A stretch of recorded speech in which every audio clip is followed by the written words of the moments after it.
Hey, what's going on, everybody? This is Ace from Ace Corner Talk. Glad that y'all are part of the broadcast. Sorry for the wait. Check this out.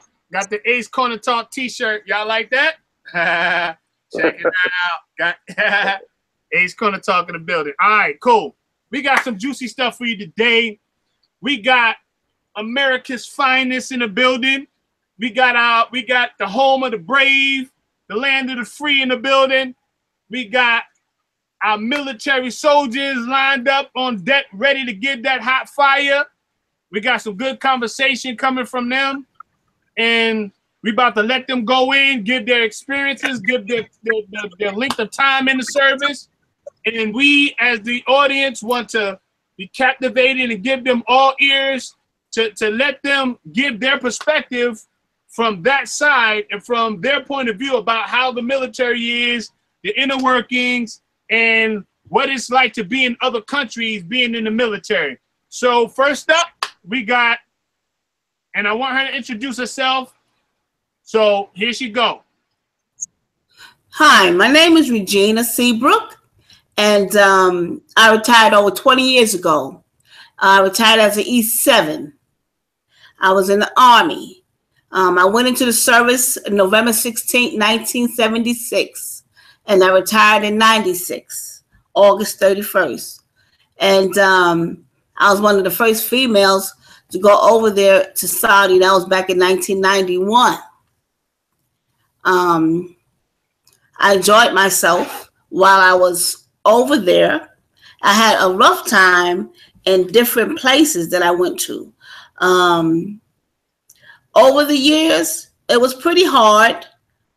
When I first went in as a private. I couldn't really do anything. I couldn't run, jump, do nothing. They called me a sorry private, but I was determined to make it because, you know, as a female back in the day, we had to run with our boots on. We had to run with our helmets on. We had to run with the M16. We had to do it all. Matter of fact, when we went in, there was no such thing as co-ed. There was females on one side, males was on the other side. And I wanted to see the male, so I had to go to church. I had to go to the bowling alley just to see a man. But it was all good. Next person. Well, go ahead. I want you to feel, so first of all, where you from? Where was you stationed? Give some background. I want you to give a little bit of history about your background. So first of all, where was you from? Okay, originally I'm from New York City, the Bronx. I went into the recruiting station. It was in the Bronx, South Bronx. And that was in 1976. Then I went to Fort Jackson, South Carolina for my basic training. Then I went to Fort Sam Houston for my AIT. I went into as a medic. Then from there, yes. No, go ahead. Yes, I was a medic. And so over the years, it was determined to either be a drill sergeant, recruiter, or instructor. So I wasn't good at AIT or basic training, so I said I'm going to become a recruiter. So I was really good at that, become a recruiter. I was a recruiter for 11 years. I recruited enlisted personnel in. I recruited doctors, nurses, lawyers as a nurse recruiter. And I was stationed in Egypt, mainly stateside, Newburgh, New York, Fort Bragg, North Carolina. I was in the 99 3rd Transportation Company, and Fort Dix, Fort Monmouth, New Jersey. And I got my rank as an E7 back in recruiting because I was one of the best in recruiting. Cool. One question. Now, have you ever been in any hostile environments being in the military? Well, only thing I can tell you is when I was stationed in Egypt, it was hostile. I seen a lot, but I don't care to discuss it. Right. Okay. Well, right now, I do have PTSD.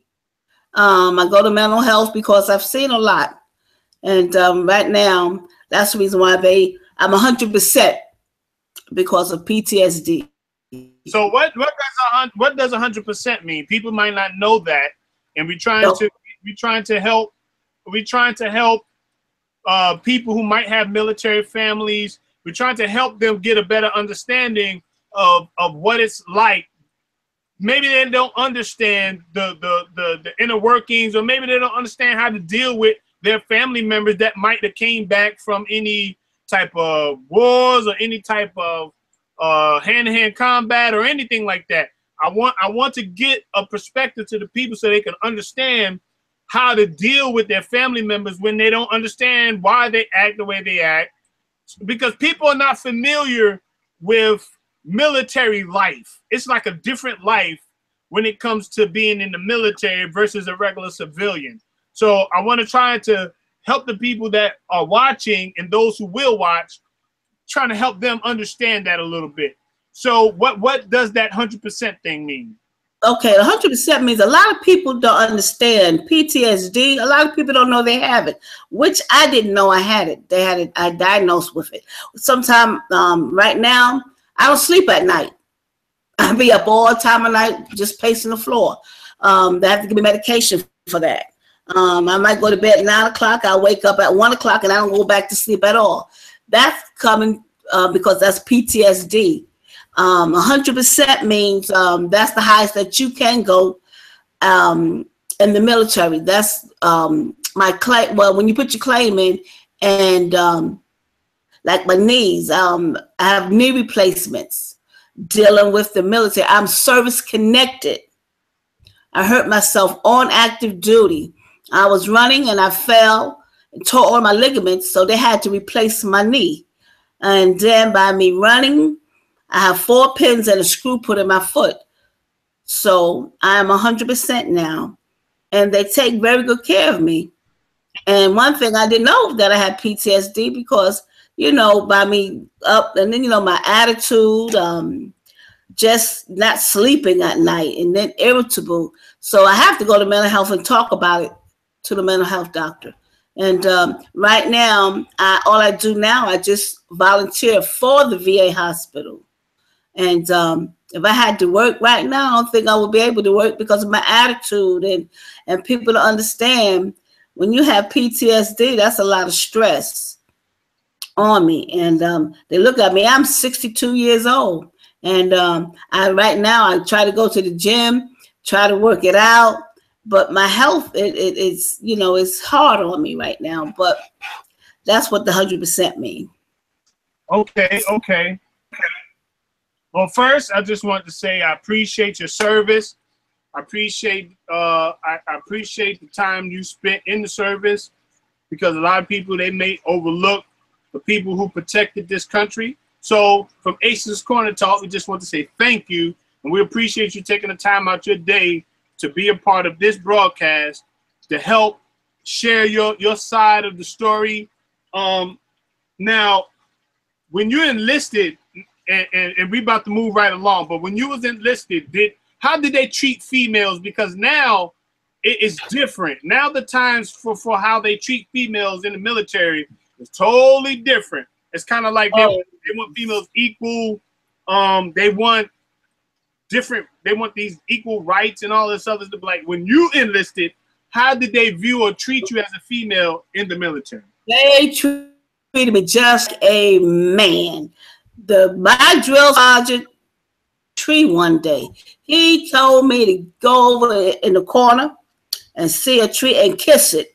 He used to cuss. At that time, they will cuss at you, call you all kind of names. They called me a sorry ASS private.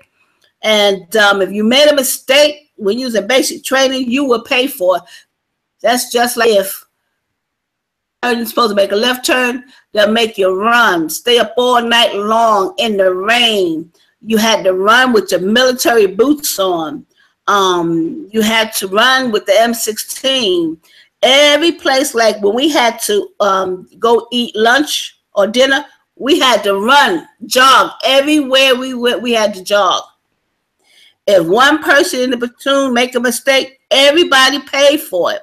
But back then, the drill sergeants didn't care. They would just cuss you out, call you all kind of names, call you a nigger, call you anything but the God of skull. I'm telling you, it was really horrible. And I wanted to go AWOL. I wanted to go home. I didn't want no parts. I said, I didn't come in here to do no basic training. I come in here to be a nurse. I didn't come in here for that. But he told me that I would make a good soldier one day if I would just listen. But they say you have to learn how to take criticism. You have to learn how to just be open. And so now, a strong soldier, you would have to learn how to take criticism. All right, one more question. How fast was you at taking the gun apart and putting it back together again? I guess that might be a question that a lot of people would want to know. I'm going to tell you like this. When I first went in, I couldn't take nothing apart. I'm going to tell you like this. We had to clean the M16 every time we used it. We was out there in the fields in the grass one day, and I dropped the pin. And I couldn't. The pin will keep the M16 together. And I couldn't find the pin, and everybody was mad with little Private Johnson because I couldn't find the pin. So my drill sergeant was mad with me. I stayed out there from 9 o'clock in the morning to about 7 o'clock at night trying to find that pin.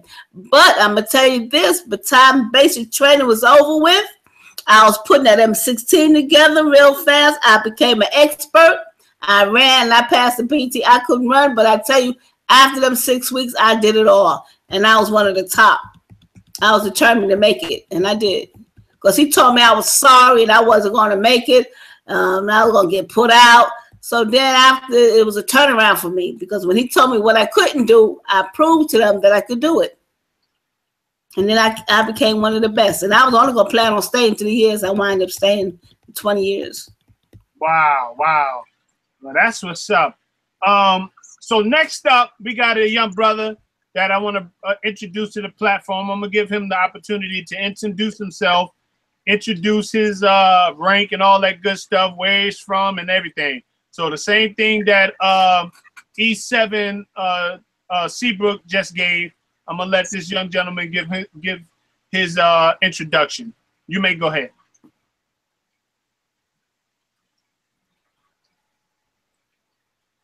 Go ahead. Hey, bro, go ahead. It's on you. Logic. Logic. It's on you, bruh. Logic, give him some volume.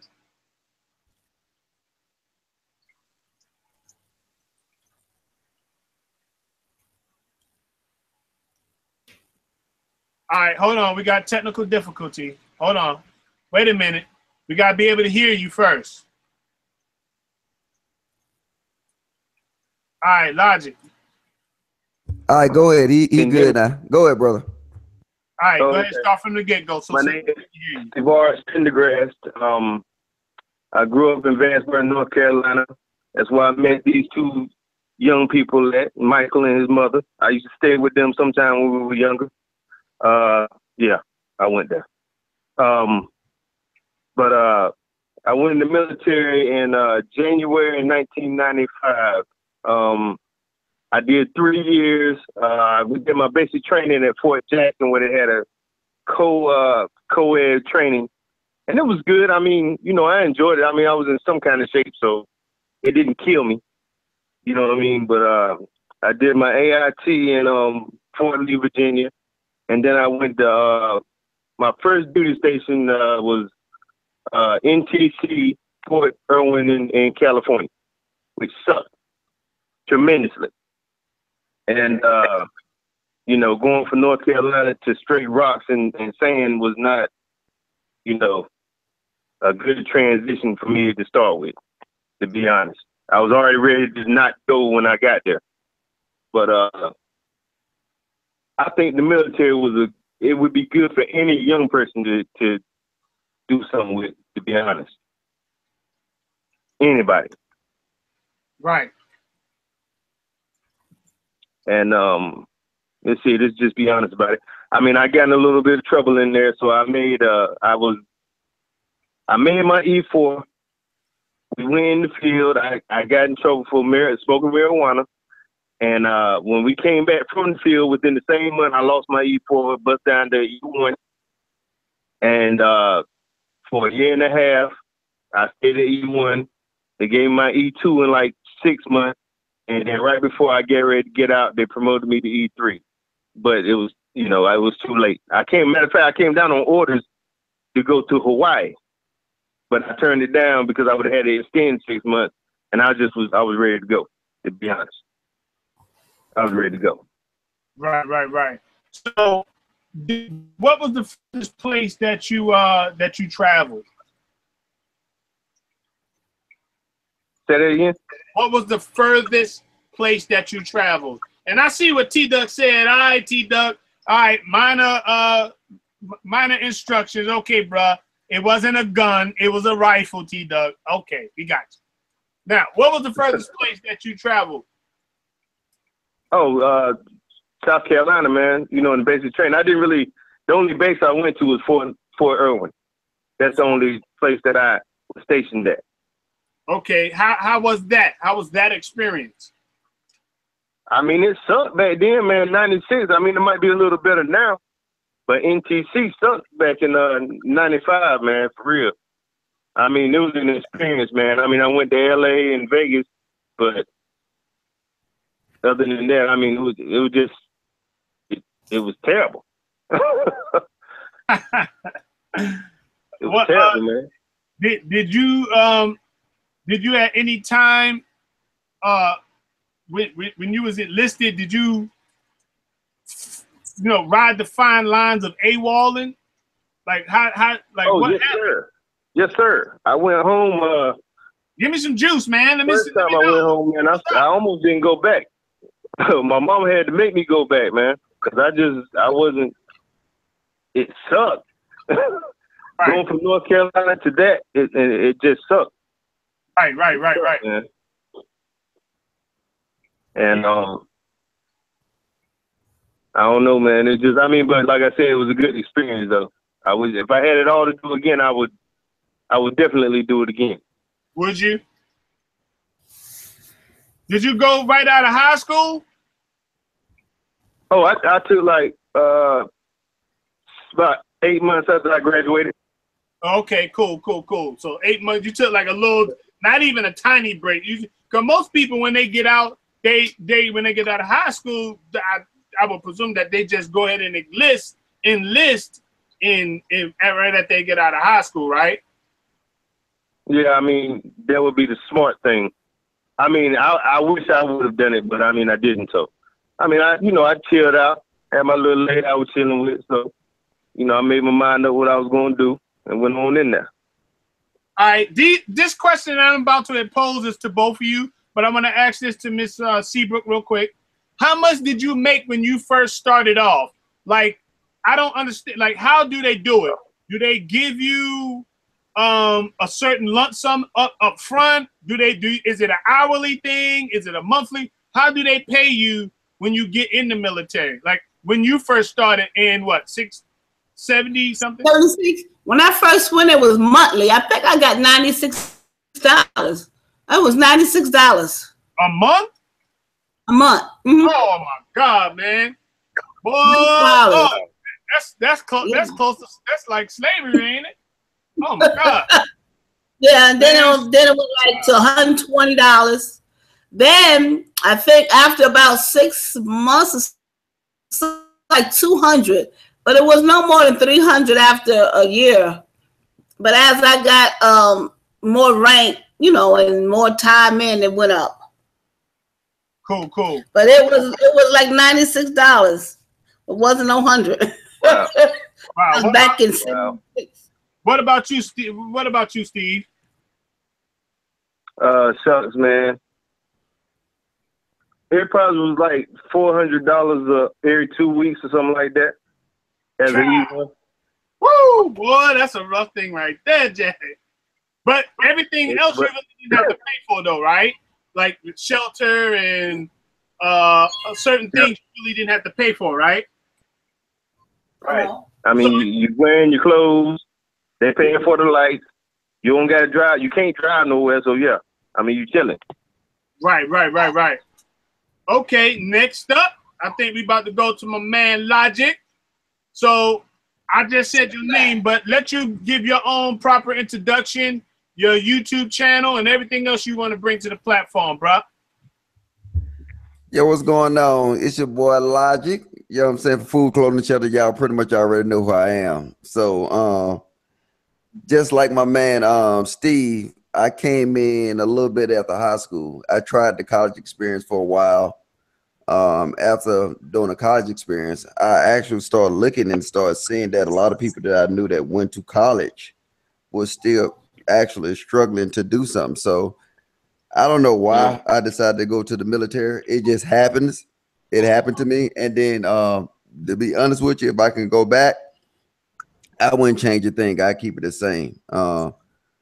It offered me an opportunity to go to a different country, see different things, and see a lot of different blueprints from a lot of different cultures and races.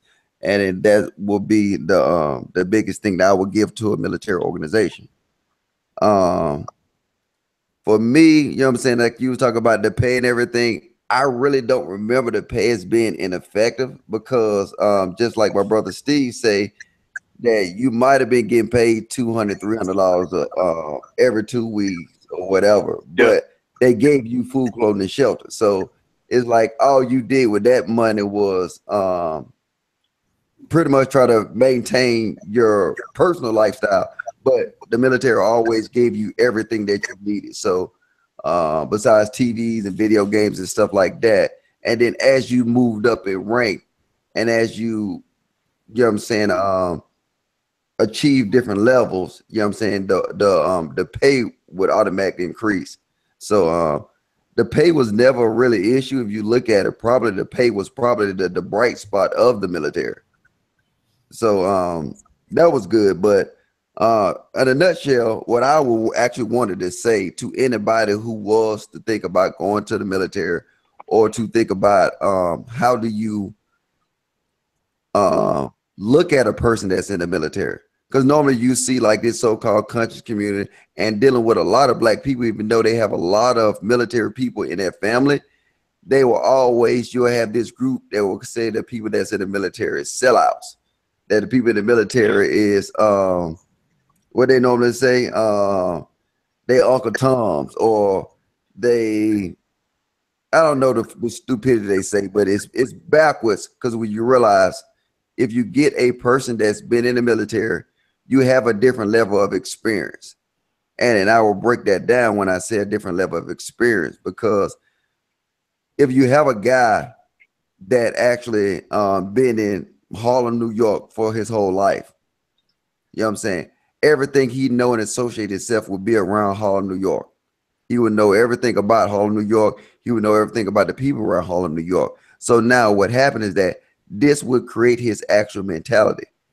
But if you got a guy who go to not only different countries within the United States, I mean, different states within the United States, but also different countries, you know what I'm saying, within his world, he will have a different aspect of life in general. He will have a different mentality. He will have a different understanding of how to approach problems. He will have a different understanding of just dealing with any given situation on any given day.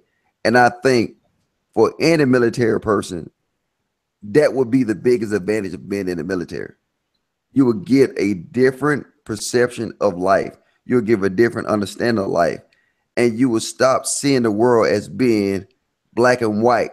You know what I'm saying? You'll understand the world for what it truly is. And then when you go to these different countries, you'll understand that, you know what, even though you might be in the United States, you might think that everybody is against black people. But when you get to these different countries, you'll understand that, you know what, a lot of these countries love black people.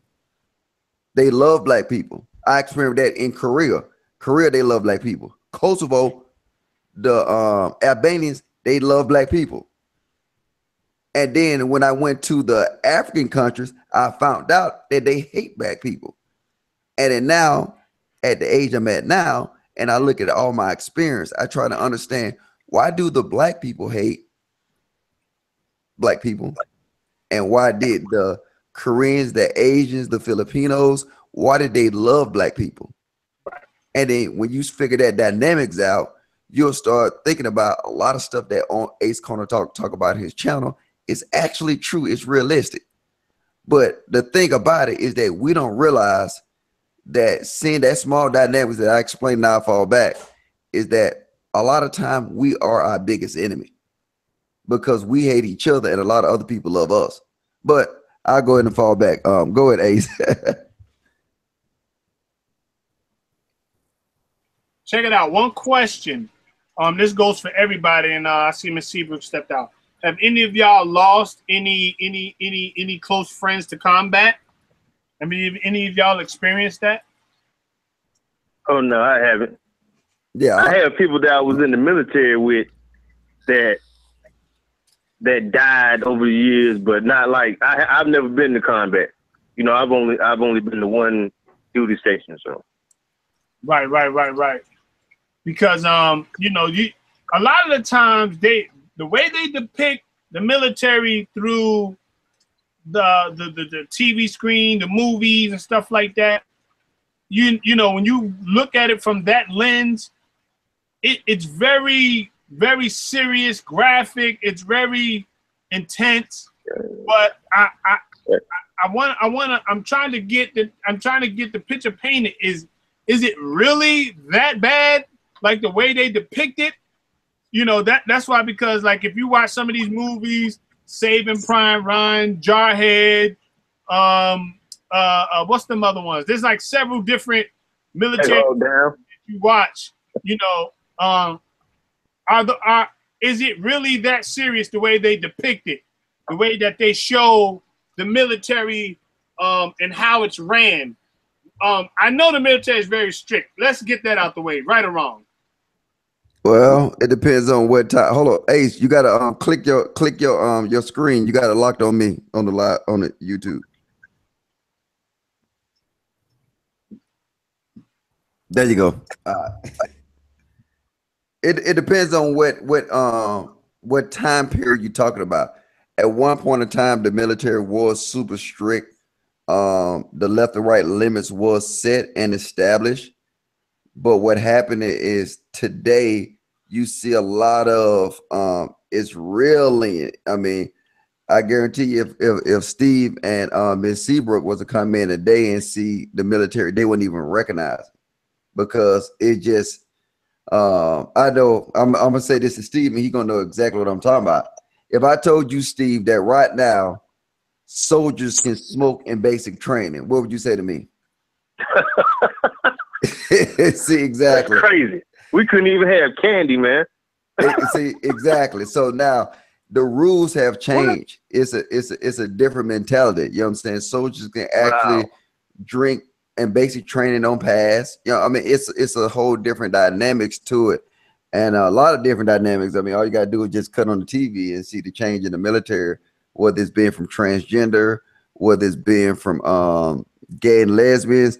It's just a whole different dynamics to the spectrum. And then a lot of time, I know you remember that it used to be the protection mode, like, you know what I'm saying, females weren't allowed into combat, and now you know what I'm saying, they changed that whole dynamic, so you wouldn't recognize the military as of now. So to Ace's original topic, I mean, it's like, whoa, it depends on what time you're dealing with. I mean, these two different times, it was just only 15 years ago that we two different dynamics. Wow. Can you hear me, Logic? Go ahead, Steve. Oh yeah, brother Logic, is it would you say it's better now since it's more lenient, or like is it better as a stricter thing? Nah, I say it's worse. I mean, cause at least you knew that you can trust people back in the day. You know what I'm saying? You knew that it was a small community within a community back in the day. So now it's everybody for itself. And then, I mean, you don't even know who you're dealing with, so you don't really know who you can trust. You feel what I'm saying? Right. I'm gonna give you a quick example. And I'm gonna fall back, but I was dealing with this, and this was when I was in Korea, probably about last year, and I was dealing with this. I got an ERB of a soldier that I was getting in, and the ERB said that she was a man. Oh, well, I blew it up. She said she was a man. The ERB said that I was getting a man, but it comes out that a female reported to me, and I said, "Hey, look, you know what? Who are you?" You know what I'm saying? I was supposed to be getting this male soldier, but a female. But now it's like she was a transgender, so now she can pick whatever gender she wanted. So now, I mean, and that's something simple with that simple dynamics like that. It's hard to explain. You don't know what to expect. It's like you almost gotta shut your mouth and just observe everything, and then react 90 days later. Instead of, like, you know what I'm saying, how we just deal with, we see a problem, we fix it right there to there. You can't do that nowadays. I just wanted to say salute to my sis, Tasha Pope. She has her own YouTube channel, Tasha Pope. She's also in the military. I've been on her live stream, checking her out. So salute to you, sis. If you used to see this video in the future, Ace Corner Talk shouting you out for your service, your contribution, your contribution to the United States. Latasha Pope, peace to you and your contribution in service. Thank you, sis. Now, I already Miss Seabrook, while you was gone, I stated to everybody, and I asked them a question: had they lost anybody in battle while they was in the military? Is that too sensitive for you just to say a yes or no, whether you did or did not lose a friend that was dear to you by any military means? You talking about me? Yes. No, I didn't. No, no. Excellent. Well, that's a blessing, because if you watch the movies, how, you know, they dragging their comrades off the field with blown up legs and things like that, and all kind of serious stuff, you know, that kind of like paints the picture that that's all that happens is when you go in the military. Soon as you get enlisted and get shipped off, you're gonna get blowed up. So right. I'm glad that none of you on this panel has not experienced that. You know, have not experienced that. No, I experienced 7 times. Wait a minute. I lost 7. Wow. 5 of them was like close friends, but and it was actually 7 people that I was like really close associated with. But I mean, with me, it was different because and TV selling to you one way, but I mean, if I asked you the question, how many people you lost, you know what I'm saying, from being raised up with different individuals in your neighborhood. Right. So for me, I don't have that I didn't never approach it that way. They sell it to you to the way of it being, hey, look, you know what? This white guy, you know what I'm saying, that's staying in this suburban neighborhood, never seen or never lost anybody besides them getting in a car accident or dying of old age. So like with me, when I kind of experienced that stuff growing up in my normal life, when I experienced it in the military, it wasn't that far-fetched, even though it probably been some situation it was more graphic. But it was an easier transition for me because I had similar incidents like that in my normal environment before the military. Go ahead, Steve. You wanted to say something? Go ahead, Steve. You wanted to say something? What you say, bro? Did you want to say anything? Oh, nah, man. I mean, I haven't really. I don't think I've lost friends that was in the military, man, and, you know, got out and just lost their lives through, you know, sickness, or Well, I had one friend get out, man, and within 3 days, man, he got killed by his first cousin, man. Shot in the head. Wow. First cousin. Yeah, man, because, I mean, some people change totally, man, when they join the military. Like, if they've never had anything ever in their life, like, you know, never had nothing, then go in the military, and it's a broad spectrum of everything, you know what I'm saying? Right. I guess he went home, man, and flashed some money. You know what I'm saying? And his cousin blowed his head off, man. It was crazy. Wow. And he was just an old country boy, man, from South Carolina. Didn't know nothing. Right. Didn't know nothing, bro. I got a question for everybody on the panel. Here's a quick question. When it came to the military, how was the trust factor between the people that you was hand in hand with? That I want all of you to answer that question for me in your best logical way, I guess. Well, for me, it was trust. It was close. It was like a family. I made a bond. Everybody, every place I went, I made a bond. They got my back. I got their back. We became real close. And one friend, we became so close, and she passed last year. And that really, you know, it hurt me really bad when she passed. She passed with cancer. All these years, we stayed good friends. Wow. Okay, Logic.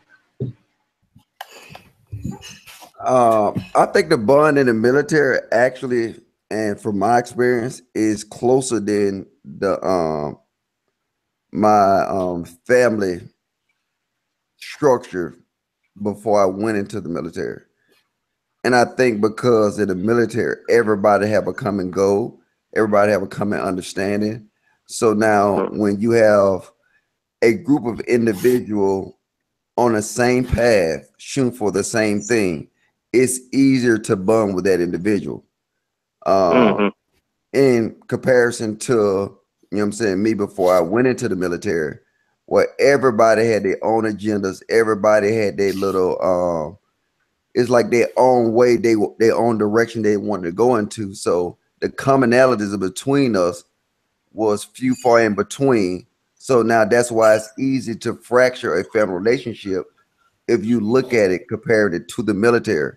The military is hard to fracture that common ground, and then the smaller elements you get down to a squad and platoon element. You know what I'm saying? It's hard to fracture that, and then also because they put in certain elements that actually empowers that. So now, when I came into the military, as today, some of my closest friends, you know what I'm saying, in this world would be my military buddies. If I was to actually need $1,000 or I was hurting, I would call one of my military brothers and sisters before I call somebody in my family. And then that's how strong the bond is. Wow.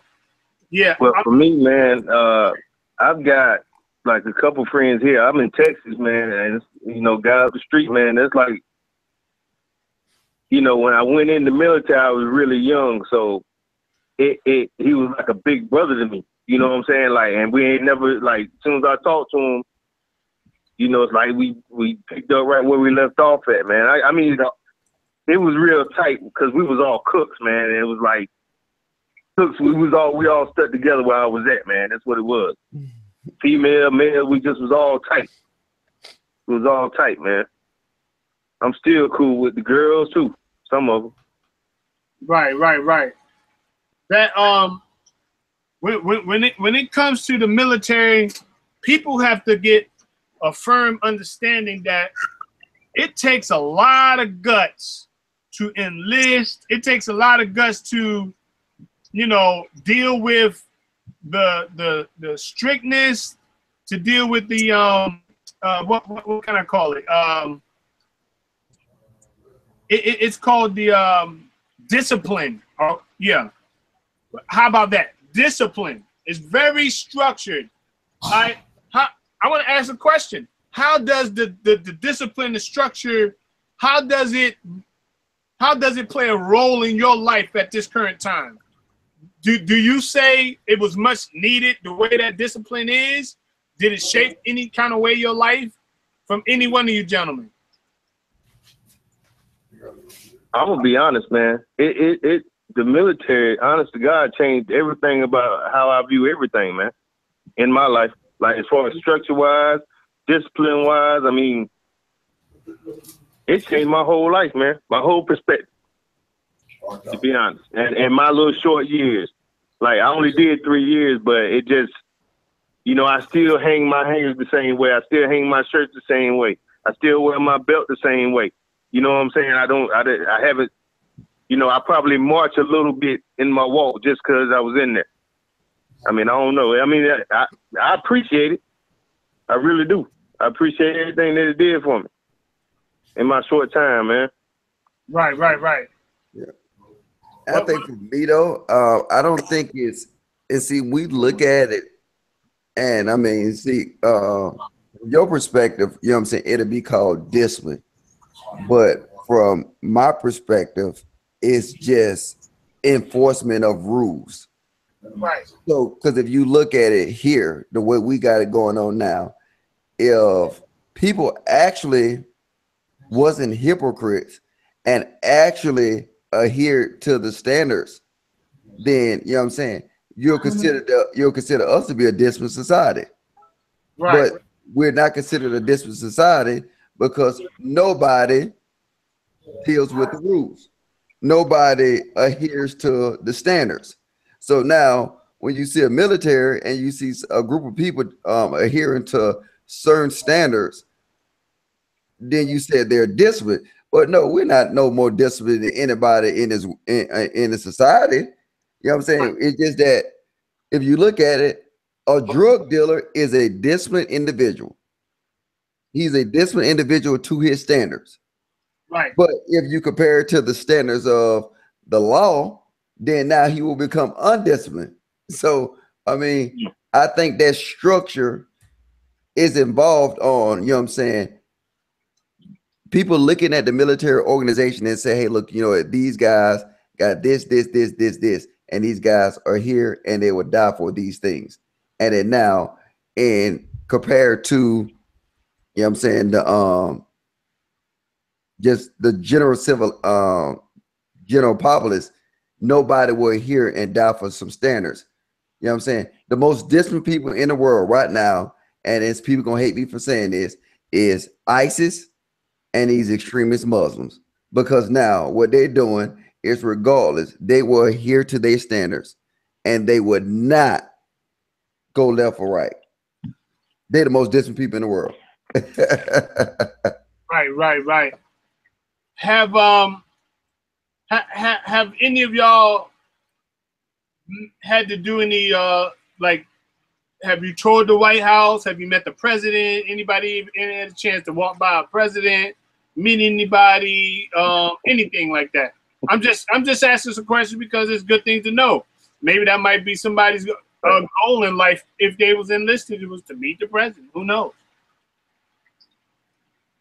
I tell you this, bro. Haven't, man. Oh, I was in Afghanistan and they said Obama was coming to he was gonna be there to speak to us or whatever. And you know what I did? I went to sleep. I wasn't gonna waste my sleep time to go talk to that man. I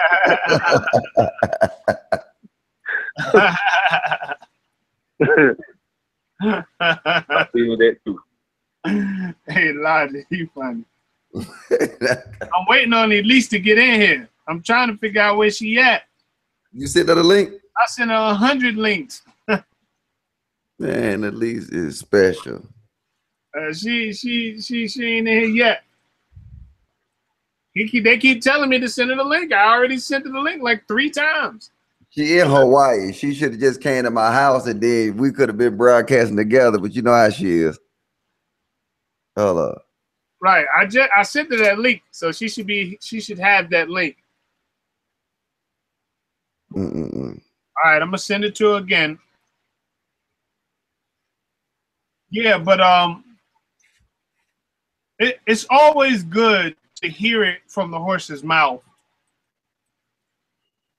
just how the narrative is really like. A lot of people don't understand that the military is stressful. From a 1 to 10 stress level, what would you rate your experience in the military as far as stress level, coming from any one of you gentlemen? I'm gonna tell you like this: my job as a cook and being at NTC, which is the National Training Center, man, I had to get up 3:30 in the morning, man, to cook for 1,000 people. That's crazy. And you know, well, we had enough people most time, man, but it's still, you know, the stress of people in your face wanting this and wanting that, man. That's, you know, that's always the issue. Right. But I mean, you know, it came with the job. So, I mean, I enjoyed it for the most part. Right. What about yourself, Logic? The most stressful thing. I think the most stressful thing, if you realize, is the lifestyle in general. And what I mean the lifestyle is everything you do on your day-to-day life can affect your military career. And like right now, if I was to go with you and I'm stationed in Hawaii and me and you was to go downtown Baltimore and I got drunk and I got in a car accident and I was drinking and driving, I would get prosecuted by the Army for something that I did. So wow. And then that's different from any other job that we deal with. So yeah. Hey, keep it rolling, Logic. I got Elise right now. I'm trying to get on. Keep going. Okay. Yeah, but that's just how I feel. I think just the Army is it implements every aspect of your life. So T-Duck said he hate NTC. Hey man, NTC, man, listen here. Back then, and you know, you gotta understand, I come from North Carolina, man. Trees everywhere, and south, you know, and then go there, and the 23-mile trip down the road, you don't see nothing but rocks and dirt. You know what I'm saying? Yeah. Trust me, I remember that hellhole. What they used to call it? I know you've been down there. They call it the box. I think that's what it was. Yeah. That's what they call the field. Yeah. So you get out there, man. I went out there. It was her. It was her. Do y'all still go out there from Hawaii? Yeah, they can still go to that in JRTC. So I mean, okay. But you know, I ain't trying to go nowhere. I feel you, brother. You know what I'm saying? I'm gonna try to keep you chilling up in the studio. I feel you, brother.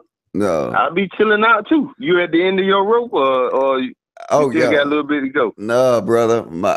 I would not leave Hawaii unless I got a retirement pack in my hand. Oh, okay. That's all it. Right. I have a retirement pack in my hand leaving this place. Man, I got a couple homeboys that just retired, man. Them boys doing all right, man. Them boys doing all right. Hubert Miller and James Drake. I don't know if you know them two cats, but they doing all right. Yeah, man, anytime you make it, if you think about it, you know what I'm saying, that you guaranteed at least by 40% disability. And you guaranteed a retirement check, and you got so many other benefits. You know what I'm saying? You're looking at it. At worst, you'll be looking at probably about a $2,500 a month. You know what I'm saying? Right. Payday. Right. And you ain't got to do nothing but just wake up.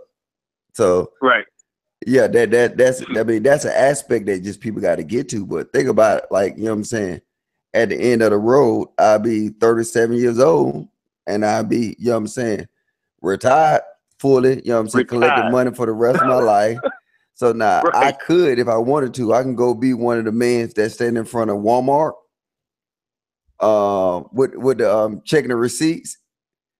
And then I still be driving $100,000 car. I mean, but that's the dynamics of it. You know what I'm saying? Once you put in your work, you did your time. You know what I'm saying? Now you'll be just working just to say you working. Right. You cruising. Yeah. Cruising through life, bro. Yeah. So that's it. And Shoot, I my think boy sometimes. told me. Oh, go ahead. No, I'm just saying, man. My man told me he get $4,000 a check every 2 weeks. I said, what? And 30% medical. I said, man, hold up.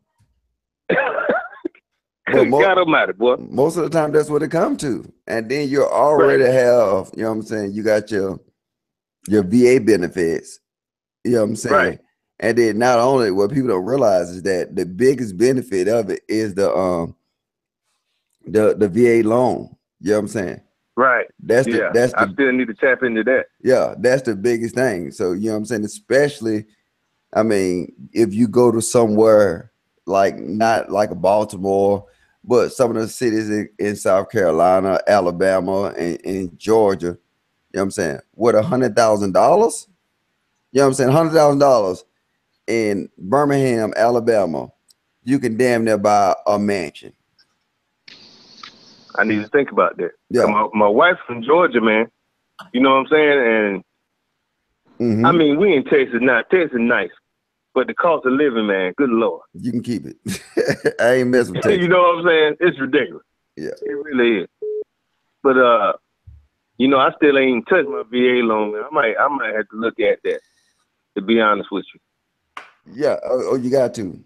See, this is very informational, and I'm glad that we having these conversations, and there's some things that y'all can be brainstorming about. But check this out. I want to introduce to everybody. We got our newest panelist on. I want her to introduce her name, give her rank, where she lives at, and anything she wants to add, and feel free to build to this live stream she can. And at least we have another female on, Mrs. Seabrook. Mrs. Seabrook is right here, so you're not alone. You're not outnumbered, okay? Hey, y'all. How y'all doing? Logic, I heard your comment.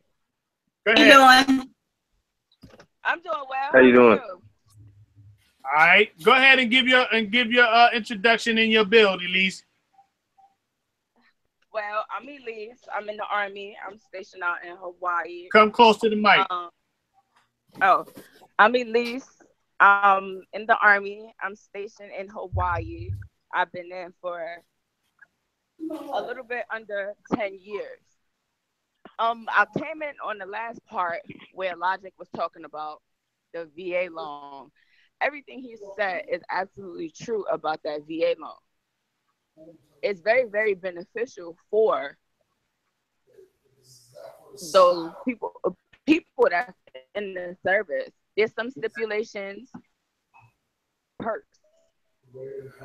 Okay. It's that a lot of people, huh? Your phone breaking up a little bit, Elise. Go ahead.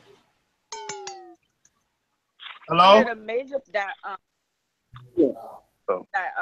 bond with buying a home and using that VA loan is down payment, nor is required. Well, I'm not gonna say required. Out of tax to pay closing costs, but right. Your credit has to be at least your credit score has to be at least a 620 and above. Wow. Wow. I personally use my VA loan. You know what I'm saying? Use my VA loan, and it's not to brag or anything like that. Home, and I purchased it down south in North Carolina. I was only 23. Okay. Now I'm a 23-year-old female from Brooklyn, New York, purchasing a house. Okay, excellent. So I think I was fortunate to do so with the help of the military. Now, don't get me wrong, the military is not all peaches and cream either. We benefit some that have had some life obstacles and struggles. Elise, I don't want to stop you real quick. We can't hear you. Everybody's saying that they can't hear you clearly. There's some way that you can turn your volume up or something like that so everybody can hear what you're saying clearly. I want everything that you're saying, I want everybody to be able to understand and hear you clearly as possible. All right. Can you hear me clearly now? Yeah, you sound a little better. Yeah. Okay. So, right now, at the time when I first purchased my house in South Carolina, like Logic said, in the South, in areas like Birmingham, Alabama, North Carolina, Atlanta, Georgia, some parts of Florida, some parts of South Carolina, Virginia, some southern states, well, most southern states, you can get a four bedroom, 3-bathroom house, 2-car garage, anywhere between 100,000 and 200,000. Wow. I purchased my first home at 23. I was 22, 23. And I have a 3-bedroom, 2 full bathroom, 2-car garage. And I paid between 125,000, which, if you want to break it down further, to rent, my mortgage payment is $780. That's right. people's rent that they're paying in apartments. Right. If you move differently and you invest differently, you can obtain way more than what you intend to do with something just with the goal of, or the mind frame of, I just want to rent this apartment. Right. So that's just one perk. You have college. For a lot of people, some people, they get in knee-deep debt with student loans. And I don't know if many know out there now, if you had a student loan, say you went to college 5, 6, 7, 8 years ago, and you took out student loans and you never paid them back. With this administration and this coming around now, people lost out on their income tax this year due to student loans. Wow. That's crazy. I had several family members file their taxes with the intent or with the mind frame that they were going to get a return. They never received the return. They got a letter in the mail or they called and they said, well, where's my return? They was like, oh, you had student loans, so we took your return and we applied it to your student loan debt. Right. So, and I say all of that. Now you look at on the military side of it, every year, October 1st, you're allotted $4,000 to go to college. Right. Wow. Now, if you're brand new to the Army, if you have less than a year in, you have to wait a year to use those funds. They call that, it's a tuition, it's called tuition assistance. Right, right.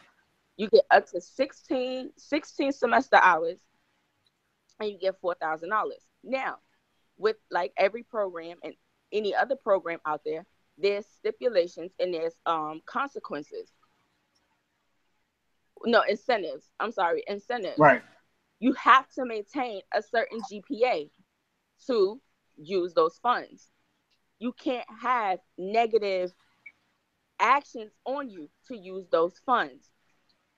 You cannot be in no type of legal trouble to use those funds.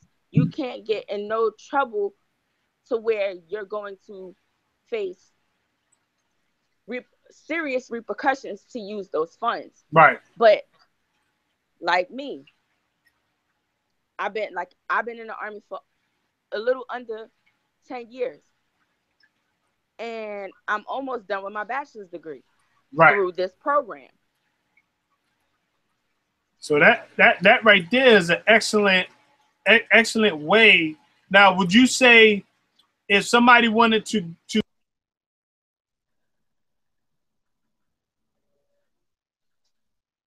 I can't hear you. You went out.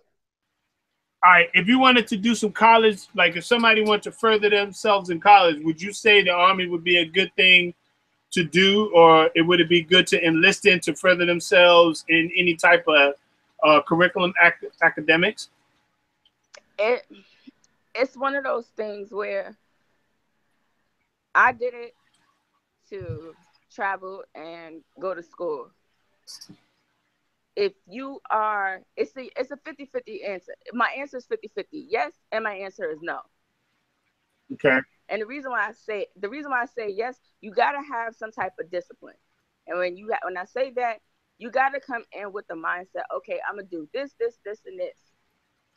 Okay. You have to be able to be flexible. You have to be able to be that person that can do online classes. You know what I'm saying? Give 3, 4, 5 hours out of your day to do your school on top of your workload. If you can't manage that and all you want to do is go about school, then go to school and then join the Army, because sometimes you're not going to be able to finish said class at a certain time. Right. Now, there's college professors out there that if you go to a school that is on a military installation, yes, they'll work with you. But then you have some that won't work with you. Right. So it all depends on how dedicated you are in achieving an educational goal, or if you just want to be if you want to be that individual and be like, okay, I'm gonna join the Army to go to school, and then you get in and you derail your whole little plan, then you just sold yourself short. Right. Hey, Steve. Can you hear me? Speak up a little bit. Can you hear me? Steve R. Ah, man, I don't know. These mic things is not going well. Unmute yourself. Unmute yourself, Steve.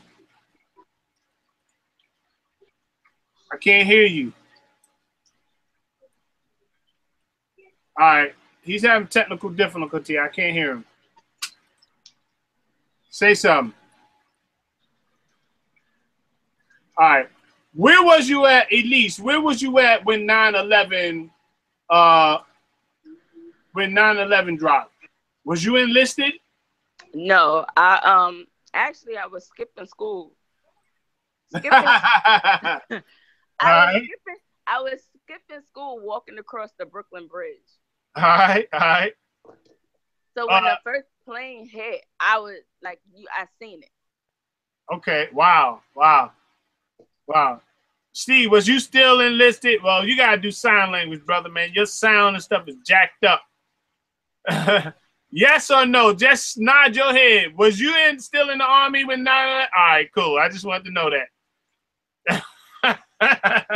That's crazy. Next time I don't have my stuff set up for you to call in. So, but yeah, I wanted to bring some light to our military's finest. Definitely want to shed some light for those who have enlisted, those who have did their time due diligence in the military. I definitely wanted to shed some light on what it is to have some families go through the struggles in the military life. Now, at least I asked a lot of questions to all of those, who's in the military, like to Steve and to Logic, to Miss Seabrook. I asked them a lot of questions, and I didn't want you to opt out of some of the questions that I asked. Which there wasn't. Oh no, I'm here. You can ask me. I'll answer. Cool. So one question I asked: did you lose any friends in the military that in may it be at the combat or to any illnesses, like anybody that enlisted with you that was close to you? No, I didn't lose anybody that I personally knew and worked with during any type of any deployments. I didn't know some people that were in my company area, my battalion, and so on and so forth, that did commit suicide. And it was like, oh man, that's crazy. But it wasn't someone like I worked with side by side, I seen every day, and they came to the house and all that other stuff. I've never experienced that. So no, not me. Right. On a stress level from 1 to 10, how would you rate your stress level in the military? I would say some days it fluctuates. I won't lie, it fluctuates. Like right now, my stress level is at a 7. And the reason why my stress level is so high right now is because I'm in transition. And by me I'm leaving, I left one place, I'm coming to a new place. And you know how you feel when you go on vacation? It's cool for a couple of days. And then it's like, yo, I'm ready to go home. I'm ready to get back into my own little bed, my own little rhythm. That's how it is when you're transitioning from one place to another place. You have to find a place to live. You have to get oriented and associated with the new environment. If you have kids, your kids have to adjust. You have to get your kids ready for school. And it's just, it can be a stressful time, and it could be a stressful environment. You just have to have, the biggest thing that the military tells you all the time is you have to have support. So I have support here. I have friends here that I knew from different duty stations, which helps out and helps mellow that stress out. So like, for example, Logic is here. I met Logic 2 years ago. You met Logic 2 years ago? Yeah, I met Logic 2 years ago in Korea, and we've been friends since then. So it helps, mellow out the stress and de-stress, but it can be a stressful time. Excellent. Man, about time y'all come back, man. Hey, I apologize. Hey, but look, also, Elise, how do you rate your skills with taking a rifle apart? Do you think you mastered that? Oh yeah, I've mastered that. I've mastered No doubt. I've mastered a couple of rifles. Excellent. I've mastered a couple. Excellent. Unmute your mic, Sergeant Seabrook.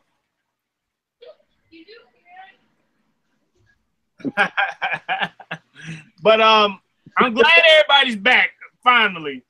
All right, I've asked questions. I've tried to get as close as I could without being personal with everybody to get a good broad perspective of military life, being enlisted. Now, the way they're doing the military, the way they're treating military active enlisted personnel, would you encourage it at this particular time for anybody to enlist? Would you think it would be a good idea, knowing the situations we have with the with Iran, the situations we have with the what are those guys called? ISIS. ISIS and all of these different things. Would you think it would be a good idea for any persons to enlist? I can answer from my standpoint. You're gonna enlist. Somebody's gonna enlist in the Army for one reason or another, or any branch of service for one reason or another. The common misconception, that not even misconception, the common trend that I see is the kids, that the young adults that are enlisting today, it's really no set standard. There's really no, for lack of better words, home training. So it's kind of, I I recommend it if you come in and you like, yo, I want to go to college, I want to buy a house, I want to leave the state that I've never left before, then yeah, do it. Do it. What you got to lose? Nothing. Right. See, I say something different. I would not. I mean, it's different now because I think if you come into the military, you no longer retire anymore. It's more like buying in what they call it, a 401k or something like that. The 401k. Yeah. So now it's not, you don't have this guaranteed military retirement or guaranteed pension anymore.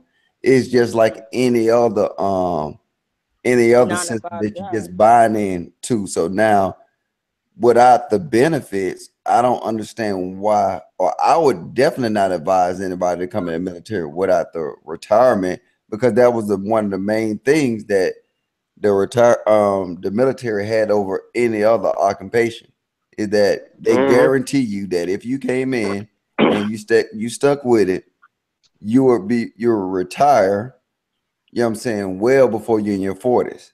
So now that option is off the table now. So I don't understand why people would do that anymore. They just changed the You said retirement it's off plan the table. too. All right, we Yeah, can hear you now, it's no Steve. longer. It's no longer. It don't exist anymore. Hey, we can hear you now, Steve. Go ahead. How does it work now? Because I didn't even. Yeah, it's just like a regular job, just like a 401k. You buying into it. Yep. No, no, How no. much time you got to put You in to had the retire then? option. You had the option now, Logic. Yeah, you got the option now to buy into it, right?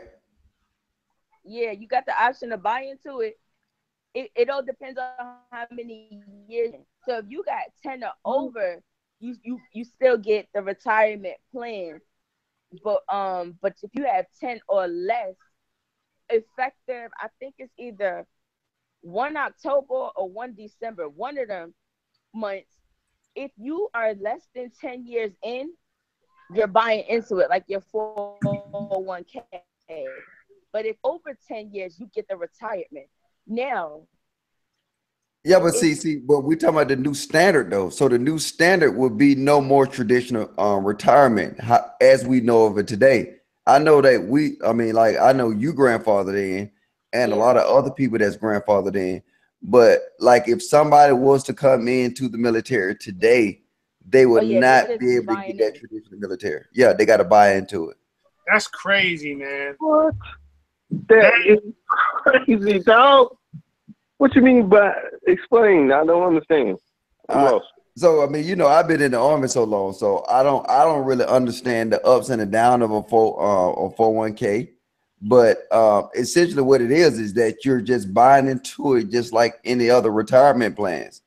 So you just, hey, I mean, I don't get it, but I know, like right now, you know what I'm saying, the old traditional 20 years in the military, you can submit retirement, and then you get a percentage of what your base pay was for the rest of your life. Right. That concept is dead. Is over. Okay, so what it now is the process now is you can say you get out the army now. Say you've been in the army for 3 years and you decide to get out. When you turn 65, you can submit / request for the retirement from the army that you want under the retirement program that they're offering now. So yes, you will get some form of retirement. It's still, like Logic said, it's a percentage of your base pay, whichever rank you are once you get out the army. But you'll get it when you're 65, just like any other retirement check or just like any other agency that you would retire from. Yeah, these are like Social Security. Yes, pretty much. Yeah.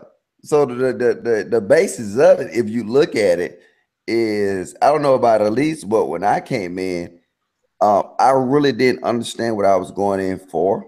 But after I came in and I understood certain things, the only thing that kept me pushing forward was the guarantee that I would be able to retire at 37 years old. So now, for a young kid coming in with that option off the And table, you know what I'm saying? It's like I wouldn't advise a kid to come in. I mean, it's a lot of additional good things about being in the service, but I think you can find them different things already in the civilian sector, minus that guaranteed retirement. I know Steve sound like I just hit him with a bus with that news. yeah, you sound like you. Bro, I'm trying to tell you, man. Like, it took it off the table. That's crazy. I didn't know that. I didn't know that, man.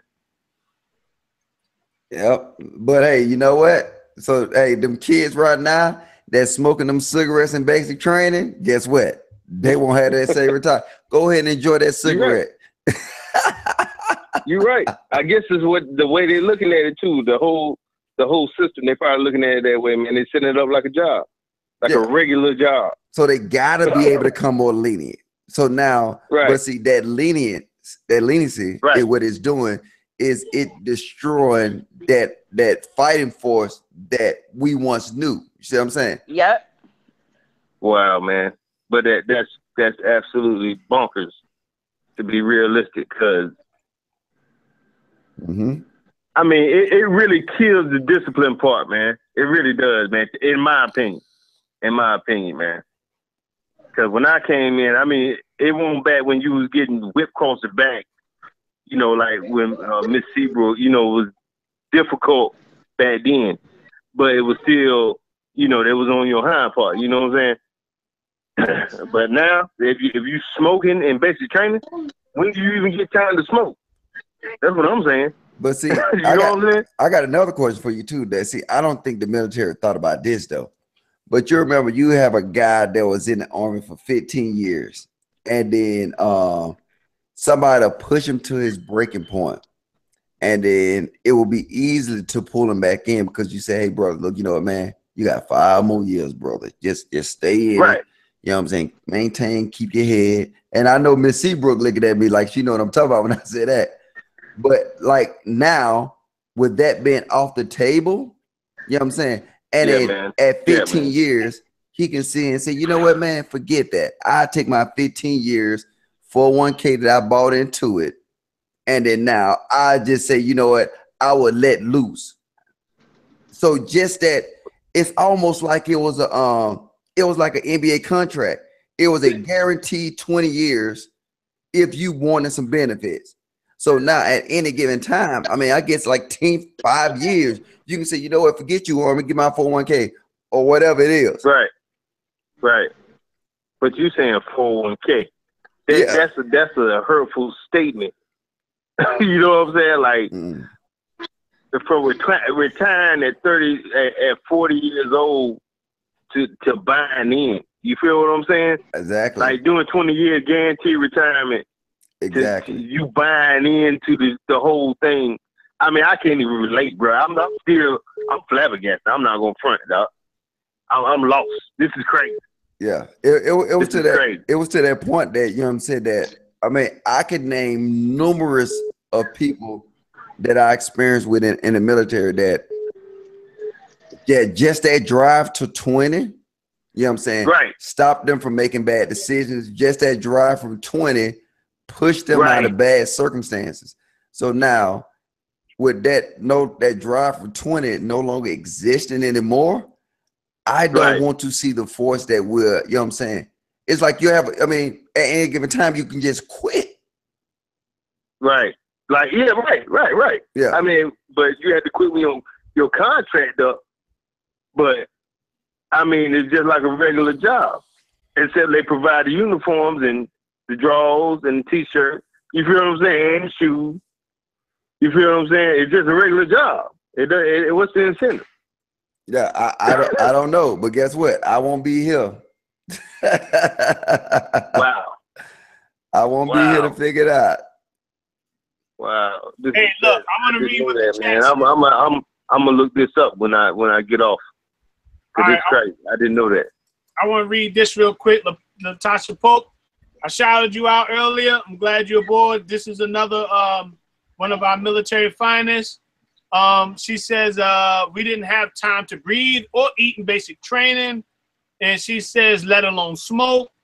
Nene Baby says they consistently are forcing reclass and early retirement, and yeah, when it comes to what it's like now, how the retirement is set up now, is it geared to help any? Because I know Miss Regina, you got the longest time probably out of all of them. I don't know if you do, but I'm thinking you do.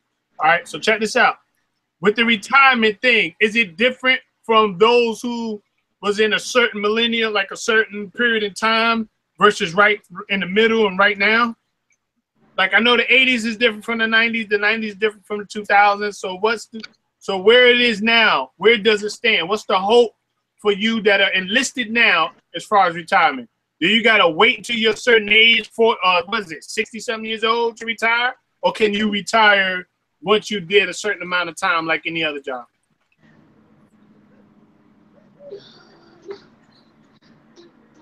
Can y'all hear me? Yes, I think she's muted. All right, you're on Yeah, mute. I might mute it. If you want to talk, go ahead and unmute your mic.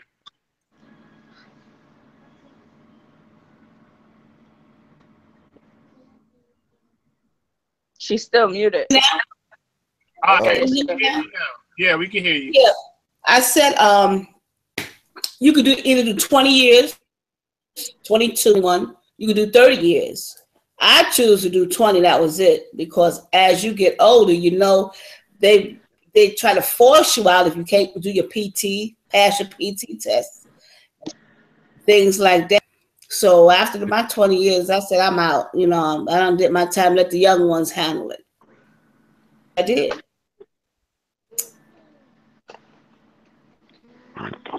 Hey, Ace, what was your initial question? Trying to unmute myself. My initial question was, when it comes to the retirement, when from the 80s to the 90s to the 2000s, is the retirement classification different? Do you have to be in your 60s to retire? Can you do 20 and out, 30 and out? Like, how does the retirement thing work? So how it was and how it still is now. But what you got, so they call it grandfathered in. So when they implement a new rule, if you was in before the new rule came into existence, then you will be grandfathered in. So you will go with the old system or the best system. Right. So now, with this new system is being the worst system. I'm gonna give you a perfect example. And like Miss Seabrook. So every time that the military get a raise, even though Miss Seabrook is retired, she still get that exact same raise. So she would constantly get raises, you know what I'm saying, when we get raises and we active duty. So now what happened is that will stop because now it's based off just like a basic retirement program you buy into at Walmart. You know what I'm saying? So that was the benefit. And I think it was getting expensive for the military, but it was one of the prices that you would be willing to pay because you know in 20 years you got to pay off. So like every time that Miss Seabrook turned on the TV and she see that, okay, the military, we get a raise every year and the military is getting a 2.5% raise. You know what I'm saying? She already know that she got an extra $120 coming her way. Right. So now, so look at you. Look at money, you. money. Hey now. Money. But see, that's going away though, because now it's not about how much. You know what I'm saying? It's not about the old system. The new system says that, you know what? If you put in a lot or whatever, because right now we're not putting in nothing. You know what I'm saying? Right. I don't see nothing that come out of my check that says military retirement program. But see, that's what it's Right. going to. It's going to that, you know what? You are having on your LES say, hey, look, military retirement program or military 401k or whatever they want to call it. You know what I'm saying? So the dynamics are going to change. And I say from that perspective is now you would not have the loyalty of the soldiers. You would not have the guaranteed time of the soldiers, because at any time you buy into something, you can get out and request that. So like now I'm not buying into nothing. So I know I have to get to 20 years in order to reap my benefits. No more of that. It's over.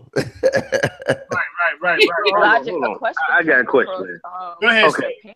So do you still, okay, so is there a set limit for when you retire, or like when you can access, like, so they have they done away with the health benefits and everything? Hey, this is a problem. I'm gonna be honest with you, Steve. It didn't affect me, so I ain't even look into it. Right. Oh yeah, okay, I feel you. I understand. Yeah. I understand. I'm just saying. Wow. That changes everything though, man. I didn't know that. Yes, it changed the game. I didn't know that. Steve, I can answer your question. Right. That'll stop a lot of people from going in the military too. Oh, Elise said she can answer your question, bro, because she probably know more than I do. Okay, so like me, I'm the fencer. And when I say I'm the fencer, I can have 1 foot in, I have 1 foot out. I can either go towards the 401k, or I can go to the do my 20 and get my 20 and get my full retirement. So when I was doing my research on it, yeah, just understand that I would have to, in order to get my benefits like the healthcare, I would have through VA to get, turn it down, fight the VA to get some type of benefits for it upon completion. And that's why they tell you, soldiers now, to make sure that their dental records are up to date, their medical records are up to date. I mean, they tell you now like they did before, but they harp on it now because they know that that you can't get some benefits once you get out the Army because of that, like Logic said, 401k plan.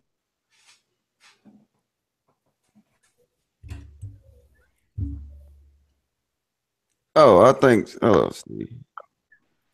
Look, can y'all? Hey, I want y'all to give the last closing remarks. Elise, starting with you, going down the line. Logic, Miss Seabrook, Going crazy. and then you, Steve, with the last, and then me finalizing and finishing up. So Elise, go ahead and get the final remarks. Anything you want anybody to know, anything that's on your heart, just give a quick 2-minute closing, and we're gonna be out of here. All right. Okay, if you, my closing remarks is, if you're a young soldier and you're watching this right now, get it out your mind that being stationed at where you're from is the best thing to do to help family and to do et cetera, because that's the mentality that most young soldiers have.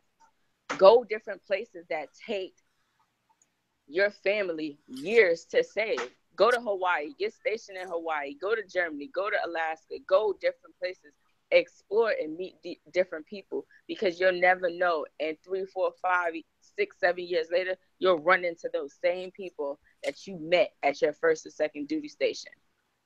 So just explore and use the military to your advantage. And that's all I got. Peace and love. All right. Peace, sis. All right, Logic, you up. I mean, I really, the only thing I have to actually say to somebody is the rules have changed. You know what I'm saying? When dealing with service, I mean, I still agree that it's a lot of good things about actually being in any type of military service. But just do your research, understand what you get into before you get into it. understanding is there something that you actually want to do for a long period of time or for a short period of time. And then I think when you look at it to that perspective, you'll figure out where branch you want to go into. And there's a lot of different things. But before anybody go in blind, just do the extra, reach out to actual people that's actually in it. And so you could actually be able to make the best decision. So, and I think at any given day, I think any kid should at least serve 5 years into the military, because it will just put them in a different light, and they will be able to experience and understand things different from just in their neighborhood or in their city or their country. You know what I'm saying? So other than that, that's it. All right, what's your channel, where they can find you? Oh, they know they can find me at Food, Clothing, and Shelter and Logic for Kids. You know what it is. All right, Steve, you up? All right, I'm just saying, my man Logic, brother Logic, he put me on something I didn't know. So I suggest you do your research for real, because I didn't know nothing about none of it, and you should do your research like I said, and do what's best for you. Whatever you think should be the best thing you should do for yourself. That's all I can say about it. And I appreciate you telling me that, man. I'm gonna have to look into it for real. Well, peace and love, everybody. It's good seeing you, Miss Seabrook.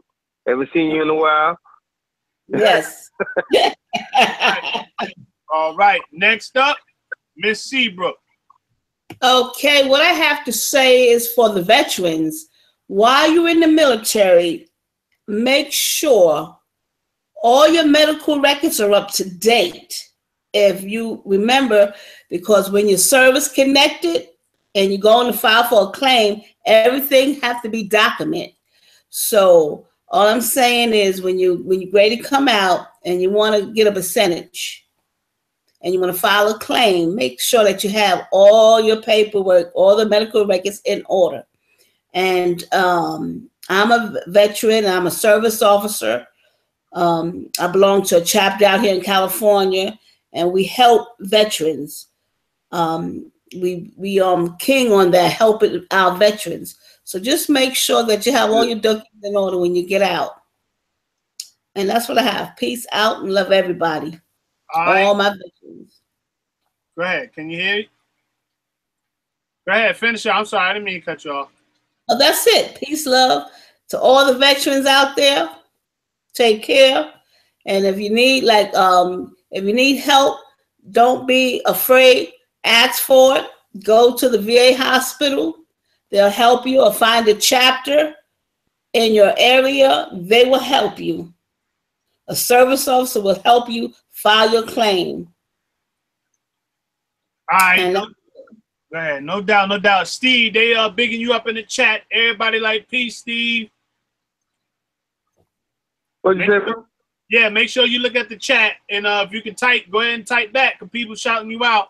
But I just wanted to say, I appreciate all my guests that came on today. I appreciate you from the heart. Thank you for coming to Ace Corner Talk. It was very informational.